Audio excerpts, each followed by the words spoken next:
నమస్తే రమ్మగారు. నమస్తే. రమ్మగారు ఏదైనా దెయ్యం కథలు అలాంటివి ఏమైనా చెప్తారా? పిల్లల కోసం చెప్తాం. ఓకే. ఓ శివపురం అనే ఒక ఊళ్ళో ఓ చెన్నకేశవులు అని ఒక ఆయన గాజుల వ్యాపారి ఉండేవాడు. ఓకే.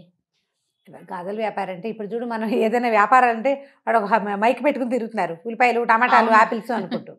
పూర్వం ఏం చేసేవాళ్ళు, ఏదో గాజులు అని కేకేసేవాళ్ళు. గంట పెట్టుకునేవాడు ఆయన. గంట మోగిస్తే జనాలు ప్రజలు తెలుసుకునేవాళ్ళు. అరుపులు కేకలు లేకుండా గంటలు మోగించేవాడు. ఏదో ఆ ఊరు ఈ ఊరు తిరిగి వ్యాపారం చేసుకుంటుండేవాడు. అతని సొంత ఊరు ఒకటి, ఆ ఊళ్ళో కూడా తిరిగేవాడు. ఒకనాడు ఏమైందంటే పక్క ఊరు నుంచి వీళ్ళ ఊరు వస్తూ ఉండగా మధ్య మధ్యలో ఊరికే కాస్త అట్లా గంట వాయిస్తుండేవాడు జనాలకు తెలియటం కోసం.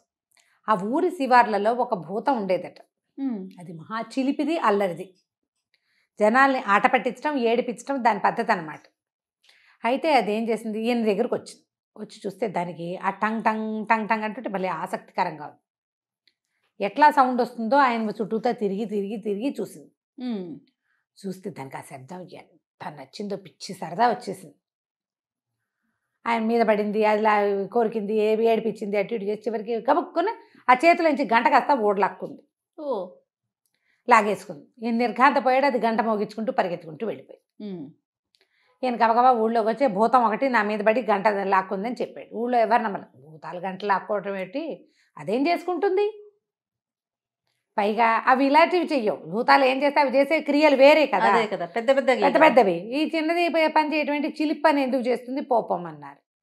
కొద్ది రోజులకి ఏమైంది, ఆ ఊళ్ళో పీచు మిఠాయి లాంటిది అమ్మేవాడు, బొల్లం కొమ్ములు అవి అమ్మే అతంది గంట లాగేసుకుంది. అక్కడని ఒక చిన్న స్కూల్ వీధి బడి లాంటిది ఉంది, అక్కడ ఒక గంట ఉంది. పిల్లలకి సమయం తెలియట కోసం గంటలు పెడతారు కదా, స్కూల్ బడి, స్కూల్ గంట, బడి గంటలు. ఆ బడి గంట ఓళ్ళ తీసుకుని వెళ్ళిపోయింది.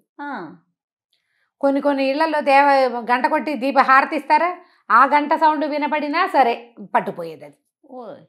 ఊళ్ళో గంటలు లేకుండా అయిపోయినాయి. పైగా ఏం చేసేది, ఈ దొరికిన ప్రతి గంటని ఓ తాడుకేసి కట్టి మెళ్ళ వేసుకుని టంగు టింగు టింగు టంగు అనిపిస్తూనే ఉండేది. అది ఊళ్ళోకి వస్తే జనాలకి చెవులు మారుమోగిపోయి విసుగు పుట్టిపోయేది. 24 గంటలు టింగో టంగో అంటుంటే ఎట్లా, బడి గంట గుడి గంట ఈ పీచు మిఠాయితో గాజులతో ఎప్పుడైనా ఓసారి మోగితే మనకి సంకేతం, కానీ మరి నిరంతరము టింగ్ టింగ్ టింగ్ అంటుంటే దాన్ని తట్టుకోవద్దు, విసుగొచ్చేది. దేవాలయం మీద గంటలు కూడా ఓడలాక్కుంది అది.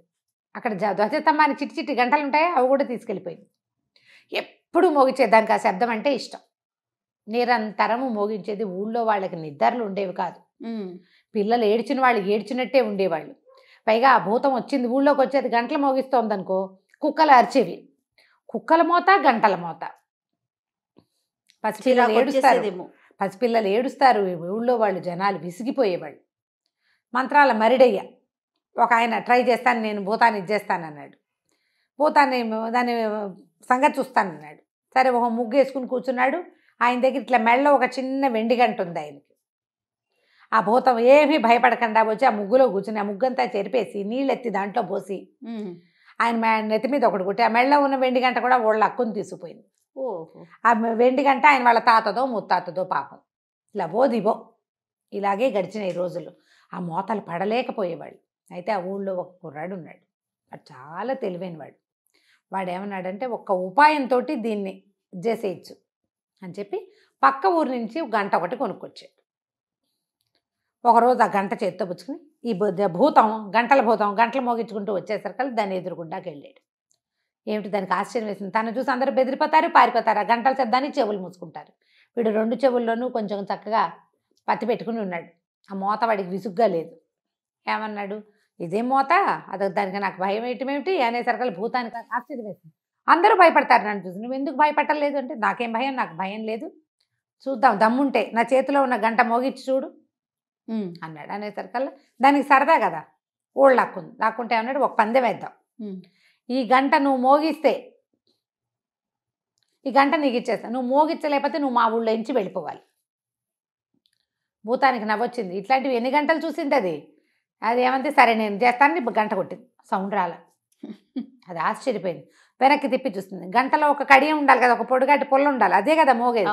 ఆశ్చర్యపోయింది. నువ్వు భలే దొంగ మొహం, నువ్వు నన్ను మోసం చేస్తున్నావు, ఇందులో కర్ర లేదు, అది ఉంటే కదా మోగేది. పెట్టింది దానికి తెలుసు, లోపల కడ్డీ ఉంటేనే అది అటు ఇటు కదిలితేనే కదా మోత వచ్చేది. దీనికి కడ్డీ లేదు, కాబట్టి నువ్వు నన్ను మోసం చేసావంటే ఈయన అన్నాడు, కాదు ఇది విచిత్రమైంది, నువ్వు మోగించలేకపోతే నేను మోగిస్తాను కావాలంటే చూడన్నాడు. నేను మోగిస్తే నువ్వు ఊళ్ళో నుంచి వెళ్ళిపోవాలి. సరే అన్నది దయ్యం. ఆ భూతం ఒప్పుకోదు. గంట తన చేతిలో పెట్టింది. మన కుర్రాడు అది ఊపాడు, ఇట్లా ఊపితే టింగ్ టింగ్ టింగ్ టింగ్ అని శబ్దం వస్తుంది. భూతం ఆశ్చర్యపోయింది, మళ్ళీ లాక్కుంది. తను ట్రై చేసింది, తను ఊపితే రావట్లా, వాడు ఊపితే వస్తుంది. అప్పుడు కుర్రాడు ఏమన్నాడు, మరి నువ్వు ఒప్పుకున్నావు కదా, నీ వల్ల కాలేదు నా వల్ల అయింది, నువ్వైనా ఉండాలి నేనైనా ఉండాలి, మరి నువ్వు ఒప్పుకున్నావు కాబట్టి ఊళ్ళో నుంచి వెళ్ళిపోమన్నాడు. ఈ భూతం ఏం చేస్తుంది, ఆ గంటలన్నీ అక్కడ వదిలిపెట్టి వెళ్ళిపోయింది. వెళ్ళిపోతే ఊళ్ళో వాళ్ళందరూ పరిగెత్తుకొచ్చారు, ఎవరింట్లో గంటలు వాళ్ళు తీసుకుపోయారు. మరి గాజులు వాడు, పీచు మిఠాయి కొమ్ము మిఠాయి అమ్మే ఆయన, గుళ్ళో గంట, తర్వాత బళ్ళో గంటలు, ఎవరి దారిని వాళ్ళు తీసుకున్నారు. మరుడయ్య ఆశ్చర్యంగా అడిగాడు, ఎరేనాయన ఎలా చేసేవారంటే, ఏముంది ఇలా చేశారని ఒక చిన్న గంట ఇక్కడ కట్టుకున్నాడు. దీన్ని ఇట్లా కదిపేటప్పుడు ఇది కదులుతుంది. మామూలు టైంలో చేయి దగ్గర పెట్టుకుంటే గంట శబ్దం రాదు. ఇక్కడ ఉన్న చిన్న గంట వల్ల ఈ పెద్ద గంటను చూపించాడు. ఇప్పుడు ఇట్లా మోగించామనుకో, ఇక్కడ ఒక గంట ఉంది, ఇది టింగ్ టింగ్ మోగుతుంది. ఇక్కడికి తేడా ఏముంది, ఎక్కడో మోగినట్టు ఉండదు, వీడి చేతిలో ఇంచేగా మోగింది. దాంతో ఆ భూతాన్ని ఆ రకంగా మోసం చేశాడు అనమాట. అప్పటి నుంచి ఇంకా గంటల భూతం ఆ ఊళ్ళో కనపడలేదు. జనాలంతా అమ్మయ్య అని వీడి తెలివి వల్ల వాడి తెలివే, ఇంకా తెలివి వల్ల మనం తప్పించుకున్నామని హాయిగా సంతోషంగా ఉన్నారు. ఓ ఫ్రెండ్ ఒక ఆవిడ పంపించారు ఈ కథ నాకు. మనం అవునా, బాగుంది, సరదాగా ఉంది కదా, భూతాలు దయ్యాల కథలు పిల్లలకి చెప్పడానికి బాగుంటుంది. చాలా బాగుంది రమ్మగారు. నమస్తే అండి. నమస్తే. నమస్తే రమ్మగారు. నమస్తే జయ. రమ్మగారు, ఏదైనా ఒక మంచి కథ చెప్పండి రమ్మగారు. చాలా రోజుల నుంచి ఒక కథ చెప్పాలనుకుంటున్నాను జయ. యాక్చువల్గా అంటే లేటెస్ట్ రైటర్స్ కథలు నేను పెద్ద ఎక్కువ చెప్పలా. అవును, మనం అన్ని పాత చందమామ కథలు చెప్తాము. నేను కథా సరిసాగరం తీసుకుంటాను, ఏదో రామాయణం భారతం భాగవతం ఎక్కడెక్కడి నుంచో తెచ్చుకుంటూ ఉంటాం, చాలా కథలు కదా. అయితే ఈ లేటెస్ట్ రైటర్స్ ఇప్పుడు మనతో పాటు నాకు సమకాలీకులు, కొద్దిగా నాకంటే ఒక 5-6 ఏళ్ళు ముందున్న వాళ్ళు, అట్లా ఉన్న రైటర్స్ కొంతమందితోటి పరిచయాలు ఉన్న కథలు తెలిసినా నేను ఎప్పుడు చెప్పలా. నాకు ఎప్పటి నుంచో ఒక కథ చెప్పాలని నా ఉద్దేశం. అయితే దాసరి వెంకటరమణ గారిని, వీరు చందమామలో చాలా కథలు రాశారు, చాలా మంచి స్టోరీ రైటర్, పిల్లల కథలు ఎక్కువగా రాశారు. ఓకే. ఆయన రాసిన కొన్ని కథల్ని వికాస్ విద్యావనం అని మనకి ఉయ్యూరు దగ్గర విద్యావనం అని ఉందా, ఆ స్కూల్లో ఒక 6th క్లాస్కి పాఠ్యాంశాలుగా తీసుకున్నారు. చాలా బాగుంటాయి మంచి కథలు. వారి కథలో నాకు సుప్రతీకుడి ప్రశ్నల కథ చాలా ఇష్టం. అంటే ఇలాంటి కథలు మనం అక్బర్ బీర్బల్లోను, తర్వాత ఏమో కొంతమంది రాజుల కథల్లోను, ఎలా అంటే మన యక్ష ప్రశ్నలు లాంటి ప్రశ్నలు ఉన్న కథలు నాకు ఇష్టం. అవి వీరు రాసిన ఈ సుప్రతీకుడి ప్రశ్నల కథలు చాలా ఇష్టం. ఇటీవల ఒకసారి మాట్లాడాను నేను ఎప్పుడో వారితోటి. అయితే నేను కొత్త రైటర్స్ చెప్పాలంటే నేను బాగా న్యాయం చేయలేనని అనుమానంతో నేను చెప్పనండి అంటే, చెప్పండి అమ్మా ఈ కథ మీరన్నారు. ఆయన పర్మిషన్ తోటి అది చెప్పాలనుకుంటున్నాను అనమాట. సుప్రతీకుడి ప్రశ్నలు కాదు రమ్మగారు, ఇలా రైటర్స్ చెప్పేటప్పుడు ఒక చిన్న సమస్య ఎదురవుతుంది. బహుశా మరి మీ దాకా వచ్చిందో లేదో నాకు తెలియదు, కానీ ఏంటంటే వాళ్ళ రైటప్ ఒక రకంగా ఉంటుంది, నేరేషన్ ఒకలాగా ఉంటుంది. మీరు చెప్పేటప్పుడు మీ పద్ధతిలో వెళ్ళిపోతుంది, ఆ ఫ్రేమింగ్ అంతా అందులోనే ఉంటుంది. బట్ మీరు చెప్పే విధానంలో చెప్తారు కదా, కొన్ని కామెంట్స్ చూడటం, మేము ఇలా చెప్పలేదు కదా, మేము ఇలా రాయలేదు కదా అనేసి. సో దానివల్ల కొంతమంది రైటర్స్ కథల్ని మనం తీసుకోలేకపోతున్నామండి. మీరు ఫేస్ చేశారా? నేను ఫేస్ చేయలేదు, కానీ వస్తుందని నా ఉద్దేశం. ఎందుకంటే నేరేషన్ చేసేటప్పుడు చదివితే యథాతథంగా చదివేస్తాం, చెప్పేటప్పుడు అలా యథాతథంగా రచయిత తాలూకు పూర్తి భావాలన్నీ నేను ఆవిష్కరించలేకపోతాను. నా మీద నాకు కూడా డౌట్లు ఉన్నాయి చాలా. అంటే మీ పద్ధతి మీది కదా రమ్మగారు, ఎవరి పద్ధతి వాళ్ళకు ఉంటుంది కదా, మీది కానిది మీరు చెప్తున్నారు. అదే అలాంటప్పుడు కొంచెం తేడా వస్తుంది కదా, నేరేషన్లో మారుతుంది. ఇప్పుడు మహాభారత కథలు కూడా కొన్ని పెద్దవాళ్ళు చెప్పినవి, కొంతమంది లబ్ధ ప్రతిష్ఠులు చాలా ప్రజ్ఞాపాఠ వాళ్ళు ఉన్న పెద్దవాళ్ళు చాలా మంది ఉన్నారు. ఆయన అలా చెప్పారు, మీరు ఇలా చెప్తున్నారు, అలాంటి ప్రశ్నలు వస్తూ ఉంటాయి. ఇప్పుడు ఆ క్యారెక్టర్లోకి వెళ్ళిపోతాం, కథలోకి వెళ్ళేటప్పుడు ఒక్కొక్కళ్ళు ఏ భావానికి లోనవుతారో ఆ భావం పెద్దదైపోతూ ఉంటుంది, అట్లా జరుగుతుంది. అట్లా నేను అందుకని తొందరపడి ఈ కథలు తీసుకోను. దయచేసి రైటర్స్ అలా తీసుకోకుండా ఉంటే బాగుంటుందని మనం, ఎందుకంటే మంచి మంచి కథలన్నింటినీ కూడా మనం అందరికీ అందించగలుగుతాం. అవును, రైట్, వాళ్ళు ఇష్టపడాలిగా, అది కదా సమస్య. అయితే ఈ సుప్రతీకుడి ప్రశ్నల్లోకి వెళ్దాం. ఇది రత్నగిరి సంస్థానం అనే ఒక రాజ్యానికి సత్యాకరుడు అని ఒక రాజుగారు ఉండేవారట. అయితే ఆయన రాజ్యంలో చాలా గొప్ప గొప్ప పండితులు ఉండేవారు. ఆయన కవిగాయక పోషకుడు. ఎవరెవరో వేర్వేరు దేశాల నుంచి ఈ సంస్థానానికి రాజ్యానికి వచ్చి ఈయన దగ్గర ఉన్న పండితులతోటి వాదించి ఎవ్వరూ గెలవలేకపోయేవారు. సత్యాకరుడికి తన పండితుల పట్ల ఆయనకి చాలా అత్యద్భుతంగా, అంటే ఒక సంతోషం అన్నమాట. మా దగ్గరున్న పండితులు మహాద్భుతమైన పండితులు మా రాజ్యంలో. అయితే తన పండితుల యొక్క ప్రతిభా విశేషాలకి చాలా మెచ్చుకుని ఆయన ఏం చేశారట, ఒక బంగారు గంటని తయారు చేయించారు. అది బయట వేళ్లాడి కట్టించారు. ఎవరైతే పండితులు ఈ గంట కొట్టి నన్ను అడిగి మా పండితుల్ని కనుక ఓడిస్తే వాళ్ళకి 1,00,000 వరహాలు బహుమతిగా ఇచ్చి ఈ గంటను కూడా వారికే బహుమతిగా ఇస్తానని ప్రకటించారు. 1,00,000 వరహాలు బంగారపు గంట. తర్వాత ఈ రత్నగిరి సంస్థానంలో ఉన్న పండితుల్ని ఓడించారనే జయపత్రిక. చాలామంది ప్రయత్నం చేశారు, కానీ ఎవరు గెలవల. వాళ్ళకి మొత్తం ఆ దేశంలో ఉండే ప్రజలందరికీ కూడా అదొక గొప్పగా ఉంటుంది కదా, మా రాజ్యంలో పండితులు చాలా గొప్పవాళ్ళు అంటే విద్యా విధానం స్ట్రాంగ్గా ఉంది. అయితే కొంతకాలం ఇలా గడిచాక కంకణుడని ఒక కవి గారు ఇక్కడికి వచ్చాడు. ఆయన మహాపండితుడు, వేదాంగాలు చదువుకున్నారు, మంచి శాస్త్ర జ్ఞానం ఉంది, మంచి బాగా తెలివిగల ఆయన వచ్చారు. వస్తే ఇక్కడ ప్రయత్నం జరిగింది. ఆయన వచ్చాడు, నేను వీళ్ళతో వాదిస్తానన్నాడు. శాస్త్ర చర్చ కూర్చుంటే మొదటి 2 రోజులు అసలు ఊళ్ళో అందరూ దాని గురించే మాట్లాడుకున్నారు. ఆయన మంచి ధీటుగా ఉన్నాడు ఇక్కడున్న వాళ్ళతోటి. 3వ రోజుకి ఈ రత్నగిరి సంస్థానంలో పండితులు కొంచెం మెత్తపడ్డారు. కంకణుడికి గెలిచేందుకు అవకాశం ఉన్నట్టు కనపడుతోంది. 4 రోజుల తర్వాత కంకణుడే గెలుపొందాడు. గెలుపొందేసరికల్లా ఇంకా ఏం చేస్తారు, 1,00,000 రూపాయలు ఆయనకు సమర్పించారు, బంగారు గంటని ఆయనకు స్వాధీనపరిచారు, జయపత్రిక ఇచ్చేశారు. దేశంలో ప్రజలంతా అల్లాడిపోయారు, చాలా బాధపడిపోయారు. అయ్యయ్యో మన పండితులు ఓడిపోవటం ఏమిటి, ఇంత విద్వాంసులు మన వాళ్ళు, కొంచెం దిగులు పడ్డారు. ఆయన ఇవి పట్టుకుని వెళ్తుంటే ఆయనకి ఒక పశువుల కాపరి కుర్రవాడు ఒకడు ఎదురొచ్చాడు. ఆయన చాలా గర్వంగా ఉంది. ఎక్కడైనా మనం గెలిచాము అనగానే వ్యక్తులకి గర్వాలు వస్తాయి సహజంగా, వెంటనే. అయితే ఈ వచ్చిన కుర్రాడి పేరు సుప్రతీకుడు, యువకుడు, 20-25 ఏళ్ళు ఉంటాయి. ఆ అబ్బాయి ఏం అడిగాడంటే, ఆయనకి ఆ కుర్రాడికి కళలంటే వల్లమాలిన అభిమానం, తమ నగరంలో ఉన్నటువంటి పండితుల యొక్క పాండిత్యం పట్ల చాలా ఆసక్తి ఉన్నాయి. అబ్బాయికి చాలా గొప్ప ఉంది. ఈ కంకణుడు గెలుపొందటం మీద అతనికి చాలా అసంతృప్తిగా ఉంది. ఈయన ఏమడిగాడంటే, మీరు ఇట్లా గెలిచారు, ఈ గంట మా ఊరు దాటిపోకుండా ఉండటానికి ఏదైనా ఒక ప్రయత్నం నాకు కూడా చేయాలనుంది, సరేనా అని అడిగాడు. అడిగేసరికల్లా ఈయనకి నవ్వొచ్చింది. సహజమే కదా, అక్కడ మహాపండితులే తన దగ్గర ఓడిపోతే, కుర్రవాడు పశువులు కనపడుతున్నాయి, వీడేం చేస్తాడు, ఆయన కొంచెం హేళనగా తల ఊపాడు. ఊపేసరికి వీడికి ఒళ్ళు మండిపోయింది. అసలే తమ రాజ్యం నుంచి ఆ బంగారు గంట తరలిపోతుందని మంటగా ఉంది కుర్రాడికి. అతను ఏమన్నాడంటే, నాకున్న సాధారణ జ్ఞానంతో, మామూలు పరిజ్ఞానం దాంతో ఒక 3 ప్రశ్నలు అడుగుతాను, సమాధానం చెప్పాలి. ఒక్క ప్రశ్నకి సమాధానం చెప్పలేకపోతే గంట వదిలేయండి. 2 ప్రశ్నలకి సమాధానం చెప్పలేకపోతే మీరు తీసుకున్న 1,00,000 వరహాలు ఇచ్చేసేయండి.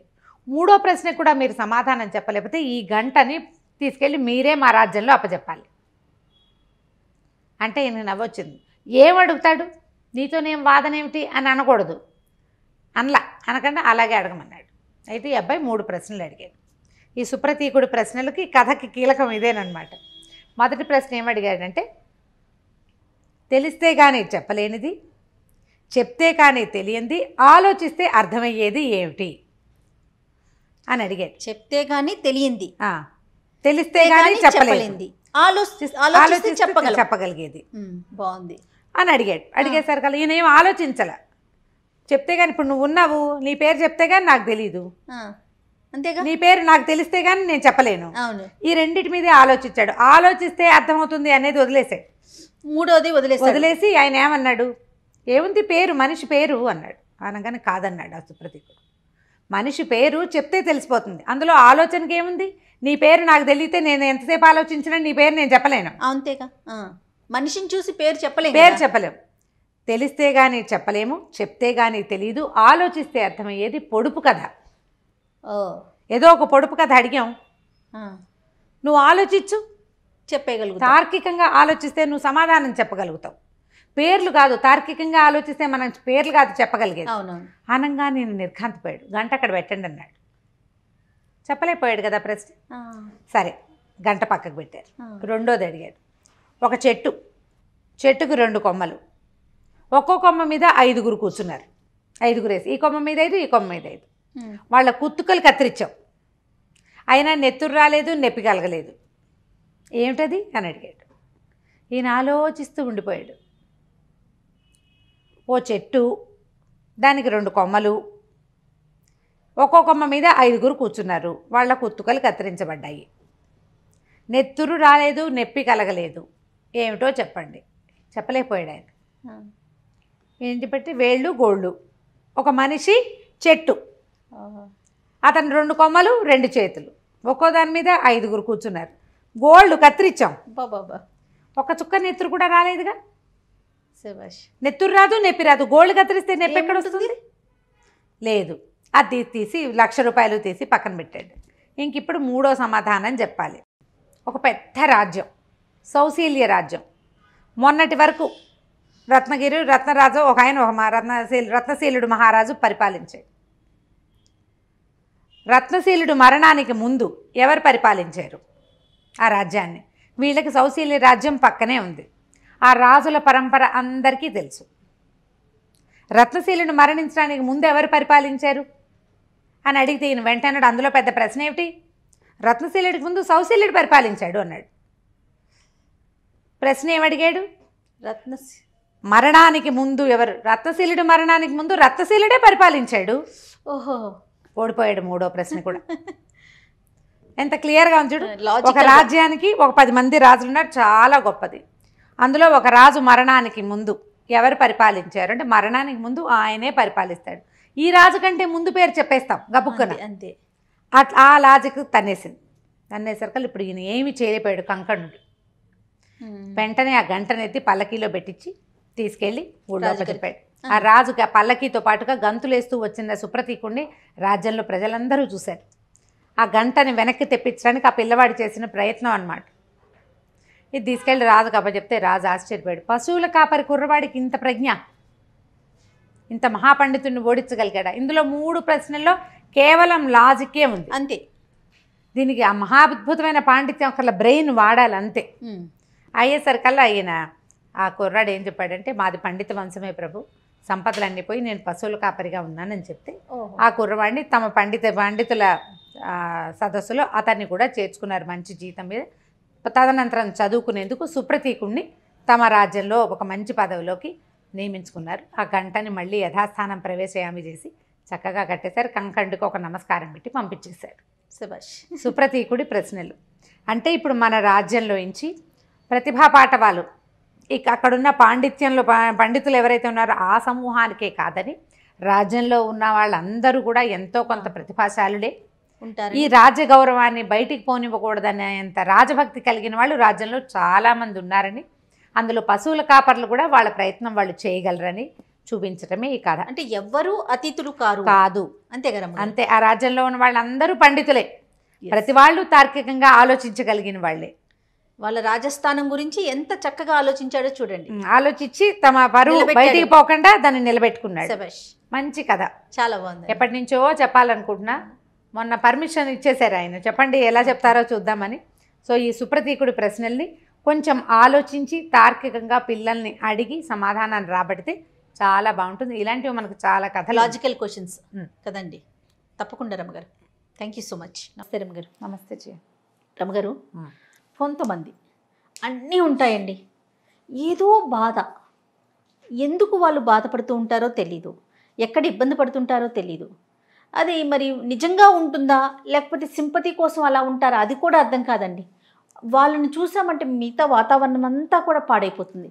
అయ్యో ఏంటి వీళ్ళు ఇట్లా అయిపోతున్నారు, ఎందుకు వీళ్ళు ఇట్లా ఉంటున్నారు, ఏం జరిగింది? అదే ఫ్యామిలీ మెంబర్స్ అనుకోండి, మన వల్లే ఏమన్నా జరిగిందా, ఇట్లా రకరకాల ఆలోచనలు వచ్చేస్తూ ఉంటాయి. గమనించారు ఎప్పుడైనా అలాంటి? పడ్డానికి అన్నీ ఉంటాయి. వాళ్ళు బాధపడడానికి కారణం ఏమిటో మిగిలిన వాళ్ళకి అర్థం కాదు. అన్ని దానికి హర్ట్ అయిపోతారు, దీనికి హర్ట్ అయిపోతారు, దానికోసం దిగులు పడతారు, దీనికోసం టెన్షన్ పడుతుంటారు, ఫీల్ అయిపోతూ ఉంటారు.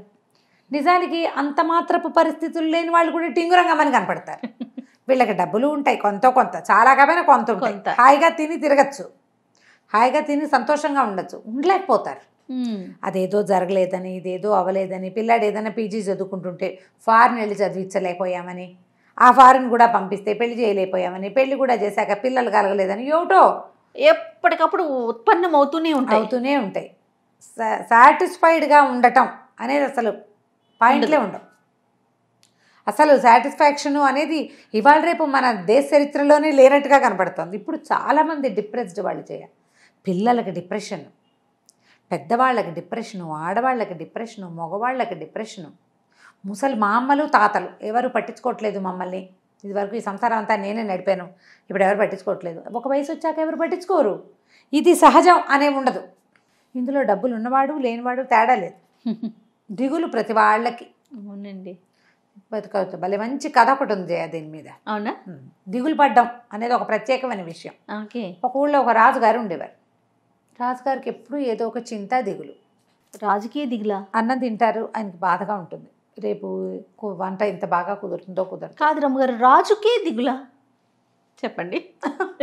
భోజనం బాగా కుదురుతుందో కుదరదో అలాంటి విషయాల దగ్గర నుంచి రేపొద్దున తన కుమారుడు సరిగ్గా రాజ్యం చేస్తాడో చేయడో, కుమార్తెకి వచ్చే వరుడు సరిగ్గా ఉంటాడో ఉండడో, వాడు బలవంతుడవుతాడో అవ్వడో, ఒకవేళ భార్య కంటే ముందు నేనే చనిపోతానేమో, పిల్లవాడు పెద్దగా కాకముందే నేను అలాంటి ఉద్దేశాలు కలుగుతూ ఉంటాయి ఆయనకి. ఊహలతో దిగులు. ఊహలతో దిగులు. అన్నం తినబుద్ధి కాదు, మంచినీళ్ళు సహించవు, ఏమిటో అలా సూర్మయ్యాలాగా ఉంటాడు. రాత్రిళ్ళు నిద్ర పట్టదు, దాంతో పగలు నిస్త్రాణగా ఉంటాడు. మన సింహాసనం మీద కూర్చుని కునికిపాట్లు పడుతూ ఉంటాడు. కునికిపాట్లు పడేవాళ్ళు ఎట్లా ఉంటారు? ఇట్లా ఉండరు, ఇషో ఉసూర్మియాలాగా ఉంటారు, తలకాయ వెళ్ళాడేసుకుని. జనమంతా అయ్యో రాజుగారు ఏదో దిగులు పడుతున్నారు, ఆయన ఎందుకు దిగులు పడుతున్నాడో తెలీదు. మా నాన్న నేను చిన్నతనంలో ఉండగానే పోయాడు, నేను కూడా అలాగే నా కొడుకు చిన్నతనంలోనే పోతానేమో. ఇట్లా దిగులు దిగులు దిగులు. ఎన్ని మందులు వాడినా ఆయనకి అన్నేచ్ఛ రావట్లేదు. ఆ దాహం తీరదు, నీళ్ళే తాగుతూ ఉంటాడు ఎంతసేపు. ఆహారం ఏమి ఎక్కుతుంది? నీళ్లు తెగ తాగేసేవాడికి ఆహారం ఎక్కదు. దాంతో అన్నేచ్ఛ లేదు, దాంతో నీరసం, దాంతో నిద్ర పట్టదు, దాంతో దిగులు, దాంతో డిప్రెషను. ఈయన డిప్రెషను ఆస్థానంలో ఉన్న వాళ్ళందరికీ, ఆయన ఉసూర్మి అలా కూర్చుంటే మిగిలిన వాళ్ళు టింగు రంగామని ఎలా ఎగురుతారు? రాజకీయ దిగులుంటే. ఇక అట్లా ఉండి ఉండి సరే రకరకాల వైద్యుల్ని పిలిపించారు. వాళ్ళు వచ్చిన వాళ్ళు ప్రతి వాళ్ళు సరే. ఆయన ఒకరోజు ఒక వైద్యుడు, నేను కొంచెం మంచి రంగమార్తాండ వైద్యుడు, చాలా గొప్పవాడు అనమాట ఆయన కూర్చుని బాగా 4-5 రోజుల పాటు రాజుని మాట్లాడిచ్చాడు. ఈ మాటల సందర్భంలో రాజుకి ఇట్లా భవిష్యత్తు పట్ల దిగులు, రేపెట్లా అన్న భయం, ఆ రేపు మీద భయంతో ఇవాళ బతకట్లేదు ఆయన హాయిగా. ఇది అర్థమైంది. అప్పుడు ఈయన ఏమన్నాడంటే, కాదండి రాజుగారు, చాలా అత్యద్భుతమైన ఒక మహావైద్యం ఒకటి ఉంది, మా ముత్తాత గారు మీ ముత్తాత గారికి చేశారు. ఏమీ లేదు, చీకు చింత లేనివాడు ఎవడైనా ఒక వ్యక్తిని పట్టుకుని వాడి దగ్గర నుంచి ఒక జత దుస్తులు సంపాదించి వేసుకున్నారా, మీ మొత్తం చింతంతా పోతుంది. నాకు ఈ దిగులు ఎలా పోతుంది అని అడుగుతున్నాడు ఆయన. వాడిది ఒక్క జత బట్టలు సంపాదించండి, మీకు తీరిపోతుంది. ఆయన కానీ రాజుగారు, ఓహో ఈ దిగులు తీరిపోయేందుకు ఇది నేనే పోగొట్టుకోవాలనుకోవటంలా, ఆయన దానికి ఒక వైద్యం కావాలి. డిప్రెషన్కి డాక్టర్ దగ్గరికి వెళ్ళినట్టు, నాకు డిప్రెషన్ అండి, డిప్రెషన్కి మందులు వాడుతున్నామని చెప్తున్నారా అందరూ? అవునవును. మన డిప్రెషన్కి మన వైద్యం మన మనసులో ఉంది, మనం దాని మాట వినం అసలు. బయట నుంచి దానికి ఇప్పుడు డిప్రెషన్ అనేది ఎక్కడొస్తుంది? బ్రెయిన్, మనసులో. అవును, దానికి మందు కూడా మనసులోనే ఉంటుంది. అంత ఆలోచించలేకపోతారు ఆ డిప్రెషన్లో. అట్లా వెంటనే ఈయన ఏం చేశాడు, మొత్తం సైనికులకి అందరికీ చెప్పాడు, అస్సలు దిగులు చీకు చింత లేని కుటుంబాలు పట్టుకోండి, వాళ్ళ దగ్గర నుంచి ఒక జత బట్టలు పట్టుకునండి అని. శభాష్. మొత్తం రాజ్యం అంతా గాలించారు. ఎవరిని అడిగినా ప్రతి వాళ్ళకి ఏదో దిగులు ఉంటుంది. మా నాన్న పోయారు, మా అమ్మ పోయింది, నా కుమారుడు పోయాడు, నా పిల్లలు పైకి రావట్లేదు, నాకు డబ్బులు లేవు, నా పిల్లాడికి చదువు లేదు, పిల్లకి పెళ్ళైంది కాపురానికి వెళ్ళలేదు, పెళ్ళైన పిల్లకి ఇంకా పిల్లలు పుట్టలేదు, నాకు మనవాళ్ళు కలగలేదు, లేదా మా అబ్బాయి తాగుబోతో తిరిగిపోతో వెదవో ఏదో, లేదా మా నాన్నే తాగుబోతో తిరిగిపోతో, మా ఆవిడ గయ్యాలి, మా అత్తగారు మంచిది కాదు, పొట్టాడుతుంది, నాకు ఇల్లు లేదు, నాకు డబ్బులు లేవు, నాకు ఉద్యోగంలో ఇది లేదు, ఎన్నున్నాయి విజయ దిగులు పడ్డానికి విషయాలు నానా రకాలు, ఎన్నో. ఎవరిని అడిగినా ప్రతి వాడికి దిగులు. వెతికారు వెతికారు వెతికారు వెతికారు వెతికారు చివరికి ఒకరోజు ఒక చెట్టు కింద కూర్చున్న ఒకడు వీళ్ళకి కనపడ్డాడు. వాడు హాయిగా ఉన్నాడు, అన్నిటికీ నవ్వుతాడు. ఏదైనా దిగులు ఉందంటే, దిగులా, ఎందుకు దిగులు అన్నాడు. అనేసరికి అమ్మ దొరికాడురా, వీడు బ్రహ్మాండ నాయకుడు, మనకి వీడే కావాలి అని ఆయన పట్టుకున్నారు. బాబు పద రాజుగారి దగ్గరికి వెళ్దాం అన్నాడు. అనేసరికల్లా సరే తీసుకుపోయారు. ప్రపంచంలో మన ఊళ్ళో, ప్రపంచం అంతా పెద్దది కాదు, మన ఊరు, మన రాజ్యంలో అస్సలు దిగులు లేదు, చీకు చింత లేదు అని చెప్పిన ఏకైక ప్రాణి ఈయనే అని నుంచోబెట్టారు. రాజుగారు ఆశ్చర్యపోయాడు, పైకి కిందకి చూశాడు. వీడికి దిగులు పడ్డానికి కావాల్సిన లక్షణాలన్నీ ఉన్నాయి వీడిలో, కానీ పట్టలేదు అని, బాబు నీదొక జత బట్టలు ఇస్తావా నాకు అని అడిగాడు రాజుగారు చాలా మర్యాదగా. అది మహానుభావుడు కదా, దిగులు లేని వాడు మహానుభావుడు అంతే. అనేసరికల్లా బట్టల నా దగ్గర ఉన్న ఈ గావంచ తప్ప నాకేం బట్టలు లేవు అన్నాడు ఆయన. ఒట్టి ఒక చింకి గావంచా కట్టుకుని, తలకొక తువ్వాలు కట్టుకుని, ఒక కర్ర పట్టుకుని ఉన్నటువంటి ఒక మనిషి నాకు ఏ దిగులు లేదు. వాడు తిండికి దిగులు పడచ్చు, బట్టకి దిగులు పడచ్చు, ఇల్లు బాకిలు లేదని దిగులు పడచ్చు, సంసారం లేదని దిగులు ఎన్ని ఉన్నాయో వాడికి, ఏమీ లేవు. ఏముంది, ఏం చేస్తాం, దేవుడు ఇలా పుట్టించాడు, ఇలా ఉన్నాం అంతే. రాజు ఆశ్చర్యపోయాడు, నీకేం దిగులు లేదా, నీకు బట్టలు కూడా లేవు కదా అన్నాడు. బట్టలు లేకపోతే నేనున్నాగా, నేనున్నాను, బట్టలు ఉంటే ఉంటాయి లేకపోతే లేదు అనగానే రాజు నిర్కాంతిపోయాడు. బట్టలు లేని వాడికి కూడా దిగులు లేదా, నాకేమిటి, నాకు అన్నీ ఉన్నాయి, నేను ఎందుకు దిగులు పడుతున్నాను, నువ్వు ఇక్కడే ఉండు, నీకు అన్నీ ఇస్తామన్నారు. ఎందుకంటే అవన్నీ నాకు హాయిగా చెట్టు కింద పడుకుంటే గాలి ఆడుతుంది, హాయిగా ఉంటుంది. దొరికిన పూట తింటా, లేని పూట లేదు, చెట్టు కింద పడుకుంటాను, వెళ్ళొస్తానండి అని వెళ్ళిపోయాడు. రాజు నిదానంగా ఇతను వెనకాలే నడుచుకుంటూ వెళ్ళాడు. ఇతను ఎక్కడున్నాడు ఏమిటి అని. ఆ స్థానంలో అన్నం కూడా తినలా, వెళ్ళిపోయాడు. ఏవో 2 వెళ్ళే దారిలో చింతకాయలు, నేరేడు పళ్ళు కనపడితే 4 నాట్లో వేసుకున్నాడు. రాజుగారు ఆ వెనకాల నడుచుకుంటూ చూస్తూనే ఉన్నాడు.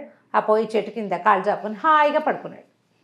వీడికి ఇంత హాయిగా నిద్ర పడుతోంది, నేల మీద ఒంటి మీద గుడ్లన్నా లేవు, కడుపులో ఆహారం లేదు, నాకెందుకు పట్టదు నిద్ర.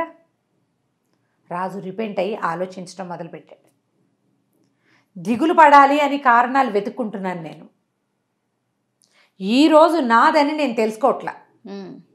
నేను రాజుని, నాకు అన్నీ ఉన్నాయి, హాయిగా తిని పడుకోవచ్చు నేను, కానీ దిగులుతోటి నేను ఈరోజు ఏం చేయాలో, ఒక రాజుగా నా కర్తవ్యం ఏంటో, ఒక మనిషిగా నేను చేయవలసిన విధేమిటో నేను ఆలోచించట్లా, నేను తప్పు చేస్తున్నానని వెనక్కి వచ్చేసాడు. అప్పటిదాకా ఆయన బోల్డని సీసాలు ఉన్నాయి మందులు, ఆయనకి ఆ వైద్యం ఈ వైద్యం, ఆయుర్వేద వైద్యం, న్యాచురోపతి వైద్యం, మొత్తం వైద్యాలన్నీ మానేశాడు. హాయిగా ఉండటం మొదలుపెట్టాడు. రాజ్యంలో అందరూ హాయిగానే ఉన్నారు. ఆ తర్వాత ఇక ఏ ఇబ్బంది లేదు. ప్రధానంగా వ్యక్తులు తెలుసుకోవాల్సిన నీతి ఏంటంటే, ఇందులో నువ్వు దిగులు పడుతూ ఉంటే ఆ దిగులు నిన్నింకా లాగి లాగి కుంగి కునారిల్లిపోయేలాగా చేస్తుంది. ఇవన్నీ లోక సహజమైనవి, జనన మరణాలు అత్యంత సహజమైనవి, డబ్బు రాకడా పోకడా అత్యంత సహజమైనది. వచ్చినాడు వస్తుంది, పోయినాడు పోతుంది. మనిషిగా నా క్రియ నేను చేస్తాను, నా పని నేను చేస్తా, దిగులు పడుతూ కూర్చుంటే ఎట్లా కుదురుతుంది అని భావిస్తే ఏది ఉండదు. కాబట్టి దిగులు, బాధలు వాటిని జయించండి.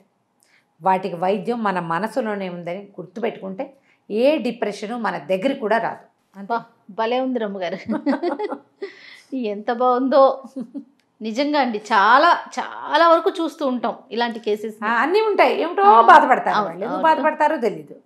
దాన్ని పోగొట్టుకోండి, ఖచ్చితంగా పోగొట్టుకోవాలి. నమస్తే రమ్మగారు. నమస్తే జయ. నమస్తే రమ్మగారు. నమస్తే జయ. రమ్మగారు, మొన్న ఈ మధ్య నేను ఒక సామెత విన్నానండి, ఆదిలోనే హంసపాదు అనేసి. తర్వాత ఇంకొకటి కూడా విన్నా, బ్రతికితే హంసలాగా బ్రతకాలని. ఇదేమో నెగిటివ్గా ఉంది, ఇదేమో పాజిటివ్గా ఉంది. అసలు హంసని మనం ఎలా తీసుకోవాలి? ఈ రెండిటికి అస్సలు సంబంధం లేదు.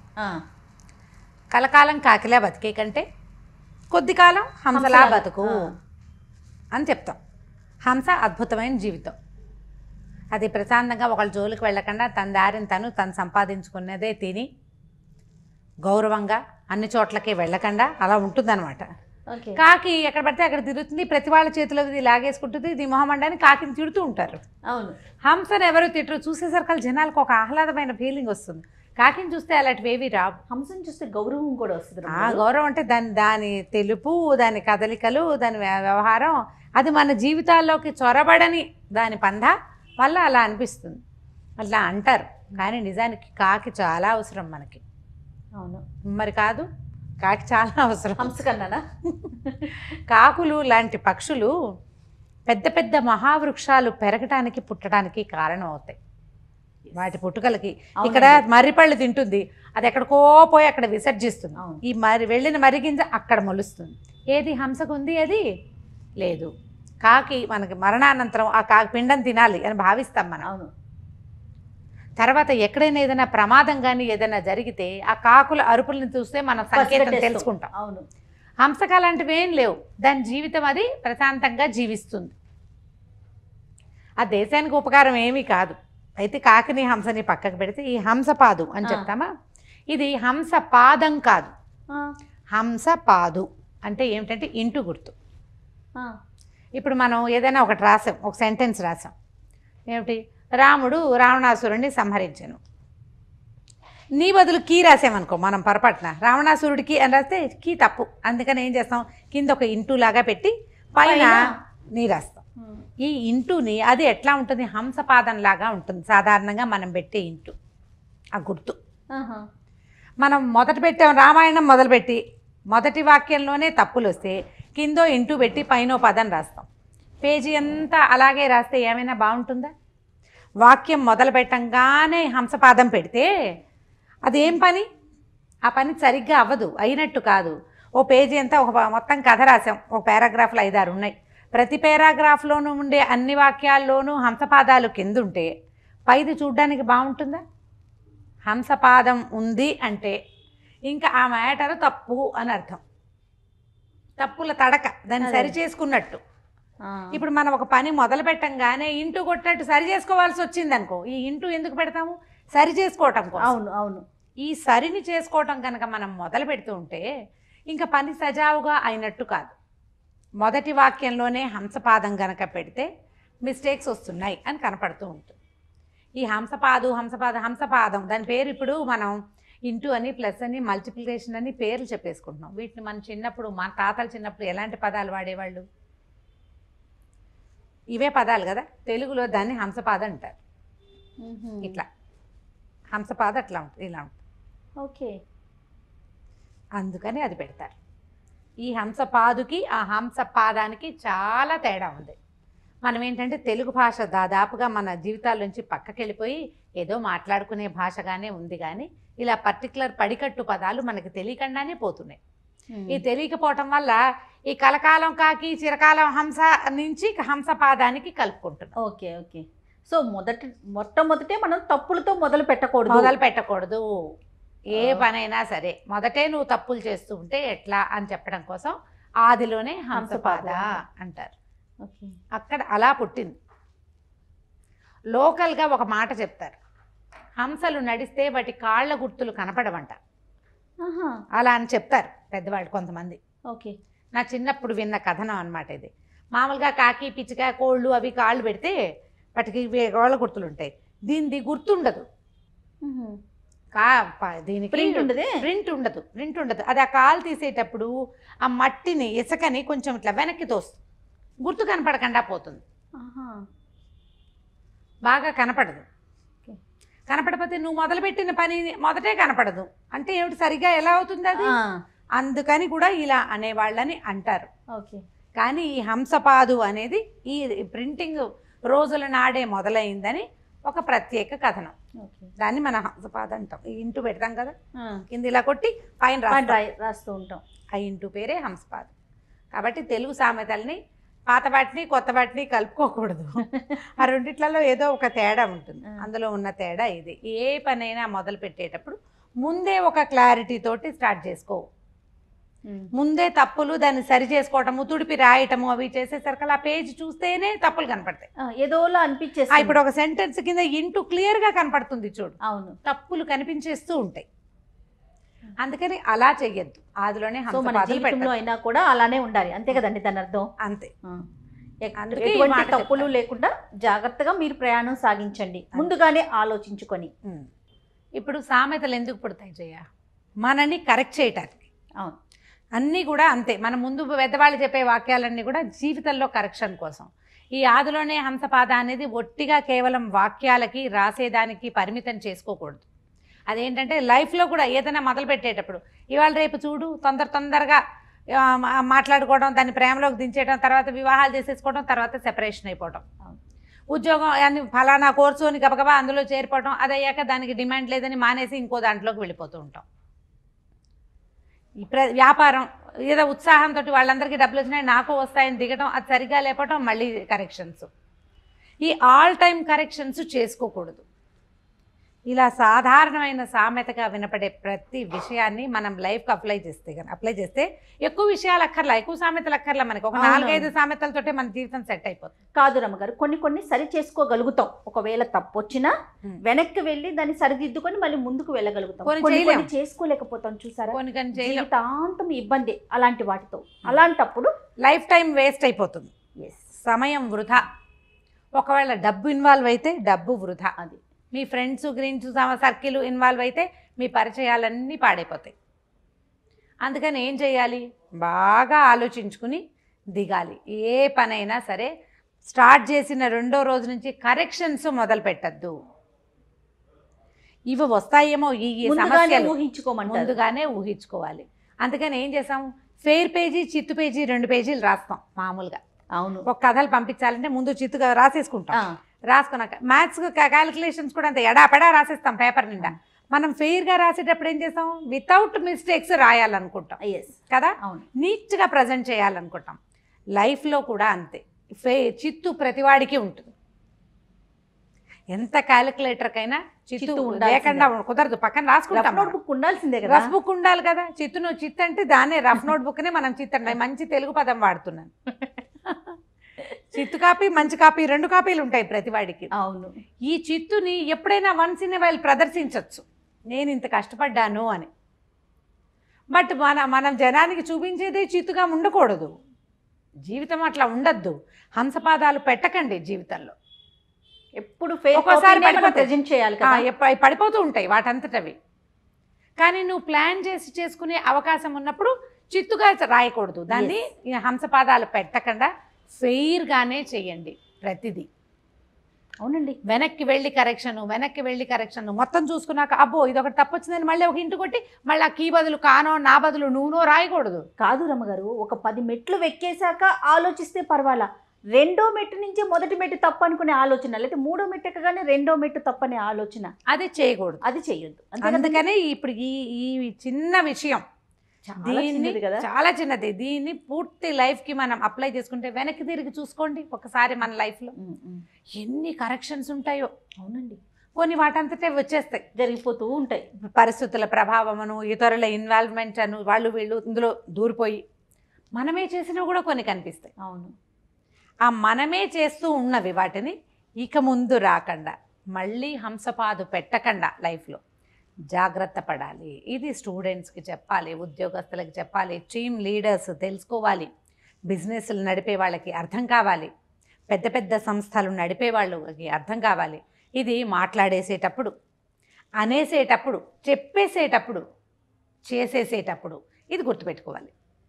ఖచ్చితంగా తప్పకుండా ప్రతిసారి మనం ఇందాక నేను అది మాట్లాడాను ఇది కాదు అని ఎంతసేపు కరెక్షన్స్ చేసుకుంటుంటే ఎట్లా? ఈ కరెక్షన్ కాకుండా ఉండాలంటే ఏం చేయాలి, ముందు ఆలోచించాలి, ముందు ప్లాన్ చేసుకోవాలి. అదంతా పక్కగా ప్లాన్ చేసుకుని రఫ్గా ఒక ఐడియా వేసుకుని అప్పుడు ఫెయిర్గా 2వ ఐడియా ప్రజెంట్ చేయాలి. కాదురమ్మ గారు, ఇలా కరెక్షన్స్ చేసుకుంటూ పోతూ ఉంటే ప్రతి చిన్న విషయానికి మన వెనక ఉన్నవారు మన మీద ఒక చెడు అభిప్రాయానికి వెళ్ళిపోతారు కదా. చెడు పక్కన పెట్టు, మన స్టెప్స్ చూపిస్తాం సరిగ్గా పడవా? సరిగ్గా పడవు. ఇప్పుడు బ్యాడ్ ఎగ్జాంపుల్ అయిపోతాం మనం ప్రపంచానికి. కరెక్ట్. ఇప్పుడు మిగిలిన ప్రపంచం అంతా వద్దు, మనతో పాటు మన తమ్ముళ్ళో చెల్లెళ్ళో వెనకాల వాడు, మన పిల్లలు, మన కుటుంబం, లేదా ఒక సంస్థకి అధినేత గనక ఈ గుణం ఉంటే ఆయన వెనకాల పనిచేసేవాళ్ళు. వీళ్ళందరికీ డోంట్ సెట్ బ్యాడ్ ఎగ్జాంపుల్స్. వాళ్ళకి బ్యాడ్ ఎగ్జాంపుల్ కాకూడదంటే మనం ఎప్పుడు 2 సార్లు రాసుకోవాలి. ముందు చిత్తుగా రాయి, తర్వాత హంసపాదాలు లేకుండా ఫెయిర్గా రాయి. రాత దగ్గర నుంచి జీవితం వరకు సమస్తము ఇదే పద్ధ. ఇలా వెళ్తే హాయిగా వెళ్ళిపోతారు.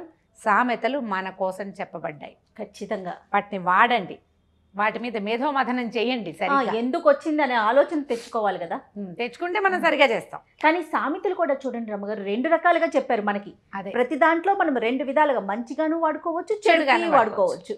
ఆలోచించాలి అంతే. నమస్తే రమ్మగారు, థ్యాంక్ యూ.